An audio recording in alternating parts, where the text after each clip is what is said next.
why are you trying to make this make sense? What is the value in making life make sense? It's just an obsession with living the perfect life. If you are so obsessed with that, you're living life from up here, and this is your actual life, but you're just watching it and you're just trying to manipulate it in a certain way, but you're not living life from here. It looks like a freaking interrogation. I am being interrogated for a murder right now. I really thought it was gonna be all aesthetic and shit. When you try to draw something, you have like this idea of what you're gonna draw in your head. That's like what I had for like the scene, you know, that I'm gonna film. The lighting is gonna be like a yellowish, like orange lighting, and no. I don't know why I have this thing going on, but at least it's not an interrogation. I know I'm 2 pixels. 480 pixels quality. I've been wanting to make this video forever because it's literally the #1 thing on my mind these days. Recently, it feels like I've begun to live again, and I just want to share this feeling. And I feel like this video is mostly just to give hope to people who feel like they aren't really living, because let me tell you, like, for literally from the age of like 14 up until like, I don't know, like maybe when I started university or like even a few months ago, it just did not feel like I was truly living my life. And I don't know how to describe it in any other way than just sharing my story. Since the age of 14 onwards, having to deal with like eating disorders and depression and anxiety for like so many years, like on and on and on, it felt like I wasn't really living my life. And I could never get to that point of that childhood simplicity that I had before I turned 14. And what I mean by that is those days where you didn't think about like self-help, self-improvement, self-love. You didn't think about like chasing goals. Obviously, as a kid, you had like dreams and you had goals, but it felt more like you just lived your life, and it didn't feel like you needed to compensate for anything. It didn't feel like you had to get up at like 5 a.m. and do yoga and go to the gym, right? But especially when you've gone through a lot of shit, you want to control your life in certain ways to ensure your happiness. And it's like you don't trust life anymore. So when I was 14, I moved basically to another country. Like, I've been moving back and forth between countries my entire life, so it wasn't really anything new. But I think it was just like starting at a new high school. I had no friends for like 6 months. As the middle child, of course, like I went home and there was also just nobody. So like genuinely, I felt like there was nobody who cared about me. And obviously that's not true, but it just felt that way. Like for a long time, it just felt like shit. Like I was just alone. And then I developed an ED because I wanted to control my life. A huge part of it was that it gave me such a dependable source of dopamine. And that's like when I started to get really invested in goals and to keep chasing after these extreme goals, because they guaranteed me like a steady source of happiness almost, because that was something I could control. And I could control that I wrote 4,000 words every single day, and I could get some sense of satisfaction from that sort of sacrifice, from that level of control that I had over my life. I became like very depressed during my high school years, and I would have like panic attacks every single night because of how much stress I put on myself. Like, no one asked me to do the things that I was doing, but I just felt like I had to do something very extreme to combat the really horrible feelings that I was feeling. If you get it, you get it. Like sometimes when you have a really big goal, it consumes you and it helps you survive. And I'm not saying that goals are inherently bad and to not chase after any goals. Yeah, this is just my story, man. When your life circumstances are horrible, it's this one string that you can hold on to. But it was just this one tunnel. You know, a lot of times like you hear tunnel analogies. And I think like recently I just realized that a lot of things I still haven't made up my mind on whether I agree or disagree with them, but they're just out there. And this is just what I think. So a lot of times you have this tunnel analogy of like a goal where it's like, okay, you only have tunnel vision, you only chase after this one goal, and it's the light at the end of the tunnel. In such a place of darkness, when you don't have any other source of light, that becomes the most precious thing. Like genuinely, I have to say the only reason that I didn't during my teenage years was that I felt like I wanted to at least publish my novel or like finish writing my novel before that was me when I was 15 years old. And that was the only light I was holding on to because it was so precious. But now I'm thinking more about this tunnel analogy, and I'm realizing that, you know, sometimes it is necessary, perhaps, if there's just no other light. But sometimes you're the one who is restricting yourself. You're the one who's confining yourself to this tunnel. And a lot of times you have to convince yourself that this is the way to go. Maybe it is the way to go. Everyone's different, right? Things work differently for everybody. But for me, now I'm slowly realizing that why did you make life into one tunnel? You know, like, why? Why did you just have this one light in this one tunnel and everything else was dark and you couldn't see anything else except for the light at the end of the tunnel? And I'm not trying to accuse my younger self of anything, because I think she did what was necessary to survive for her at that time. But now looking back, I really did confine myself to this one small tunnel. I almost neglected everything else around me. Maybe that was why it felt like I was not living, because I was clinging to something to survive. And surviving is not the same as truly living. I thought that I always just had to cling to this one thing to keep surviving, to keep moving forward, to feel like I was alive, because my life had been taken away from me. After I moved to China, a lot of times, like, it felt like my life was very empty. It was very one-dimensional. Like, I lacked that richness that I had before. It feels like your life lacks color, and the only color you can find is that white light at the end of the tunnel. And it almost feels like the only times when you're living is when you're trying to be meta about living. I would go outside, like I would touch a leaf and I'd be like, wow, like the universe. And that's great. That's obviously great. But that was a very like contrived, purposefully existential form of like, oh, like I'm alive and blah, blah, blah. It's not bad, but it's like a very meta perspective of life that you develop after having gone through shit. You're kind of like almost detached from your life because you're viewing it from here. And sometimes that is helpful. Like, I'm not saying this is inherently wrong, but it's like I've forgotten how to live from here instead of here, if that makes sense. I felt like I had to try so hard just to feel alive.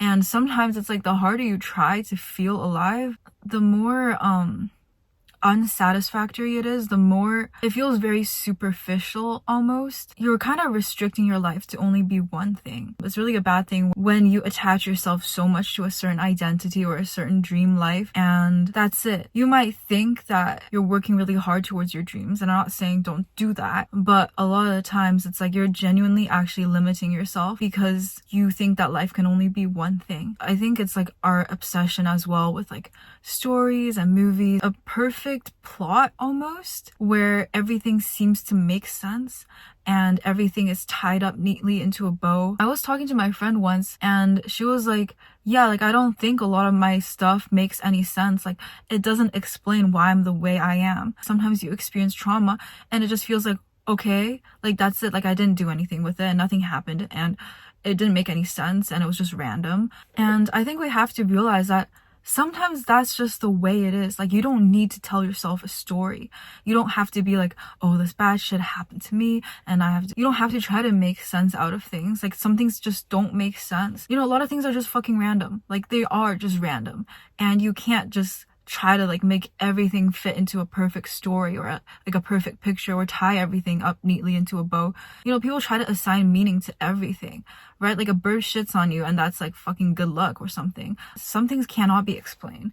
And sometimes it's just like, okay, like some weird ass shit just happened. And it just happened. There's nothing else to it. Like, it just happened. And maybe that did not even change you, you know? Because sometimes we always have this narrative that like this experience, like maybe it was really shit, but like it fundamentally changed me. And I think like, yes, things will change you, but some things they might not even, and they might not even have the impact on you that you think that it should have had. We should stop being like, it should have been this way. I should have felt this way. I should not be feeling this. I should be feeling this instead. Because the reality is you're not. I stopped even judging my feelings, you know, because sometimes like something really bad would happen and I wouldn't feel awful to the degree where I felt was necessary. And I'll be like, there's something wrong with me because I don't feel this way. But, you know, if you don't feel that way, then you don't. Not sometimes, maybe something really small happens. Something really small happens and you're just fucking depressed for like, I don't know, weeks. That's okay too. If you're just a human on this planet and random shit happens, like you can't explain everything. Like you genuinely can't. You know, a lot of things are very arbitrary. Like even diagnoses for like,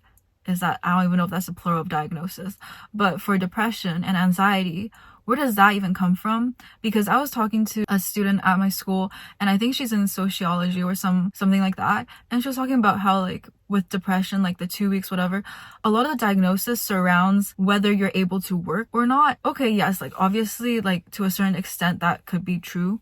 But if you really think about it, that's very much just based on our capitalist society. I feel like a lot of things are more arbitrary than we think they are. I feel like even with like secularism, in my anti-colonial theory class, we were reading George Bataille and his theory about the absence of myth. And there's also Assad. I forgot his first name. I just know his last name's Assad, who wrote about like secularism. Sometimes like people will have this conception that like religion is dumb, it's brainwashing people or whatever. But then at the same time, it's like, what is secularism? Because isn't secularism still a framework? It's not just the absence of a framework.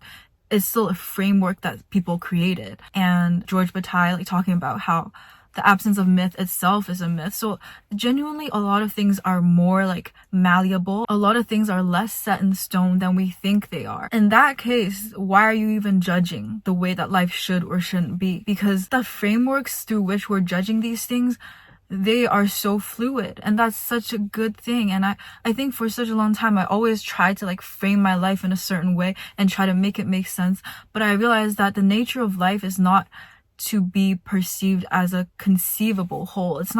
Maybe it's not supposed to be a conceivable whole. Maybe your whole life itself, like this thing, shouldn't really make sense. Like, why are you trying to make this make sense? What is the value in making life make sense? I think it's just an obsession with control and an obsession with meaning and an obsession with living the perfect life. If you are so obsessed with that, you're living life from up here. Like, you're just here and this is your actual life, but you're just watching it and you're just trying to like, I don't know, like manipulate it in a certain way, but you're not living life from here. Like, you're just above it all, but then you're just out of touch, and then you feel out of place and you feel like you're not truly living because you're always up here. And I'm not saying never be up here, but like sometimes you're never down here. Life is just fragments of moments, and each moment is precious in itself, and that's enough. It doesn't have to follow a storyline. I think we should stop trying to have this like very narrow vision of it and just like seclude ourselves in our own tunnels. That stops us from truly living our life. I also think like that tunnel aspect of my story was important for my life. I think that, you know, if you're too stuck in that tunnel phase, it might be helpful to realize that you are the one who is making your life this small when it can be this big. And you think that being this small is what you need to do because this is what's in your control and the rest is not. But if you limit yourself to this thing, then you won't feel less alive and less enriched than if you opened yourself to everything else. I'm saying this because I realized that even during my gap year, I was still chasing after a goal, which was my marathon. And I don't think that it was a bad thing. Like, I don't regret it at all. But I just want to say that I didn't live my life fully. My happiness was very contrived. There was no like general contentness, if that makes sense. I had to manufacture my own happiness. At that time, I was not very receptive to other people. Like, I just secluded myself. I was very, very lonely. I didn't really try to connect with others as much, and I just felt like, you know, this was the only thing that I had because my life was not that interesting during my gap. Like, I didn't have people around me that were my age to talk to. I didn't have like friends because all my friends went to university. I only had my family, which I'm really grateful for. The only way that I could make something out of it was that I had to have a goal, and I didn't really try to connect with anybody, and I was just tunnel vision. Although that goal enriched my life, it only enriched my life with one color, if that makes sense, and the rest of the colors were just neglected. Like, I'd grown so much like mentally. I became really mentally strong and I was okay with like hard tasks. It made me good at taking action.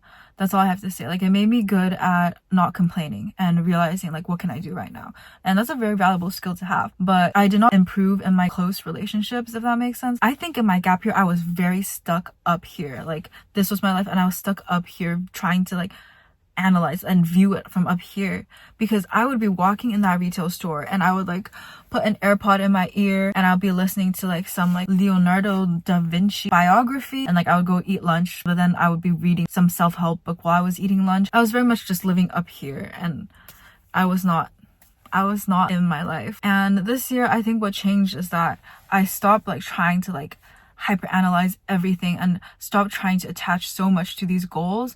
And I think a huge difference that was made in my life is that I tried being more open with people and I tried talking to more people. I made some close friends, and just by sharing more about myself to my close friends and trying to connect with them more, I genuinely feel like I'm alive again.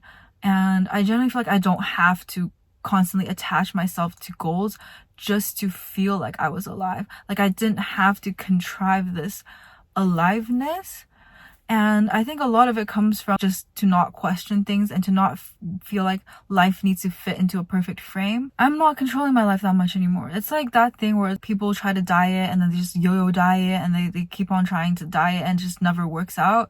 But then like one day they just eat normally and then it just works out. Okay, I'm in the dark now because my car ran out of battery, but so now I'm just like a floating face. I'm just saying that like these days I'm feeling more of an urge to like live fully, and I think for the longest time I did not live fully because I confined myself to that tunnel and I didn't try to connect with people around me. And I think it's so important to try to connect with people around you, and I also think it's so important to just allow yourself to live and you know, like try not to control everything. Like just let yourself live, and then you will discover how much more rich, that was the worst sentence in the history of sentences, your life can be.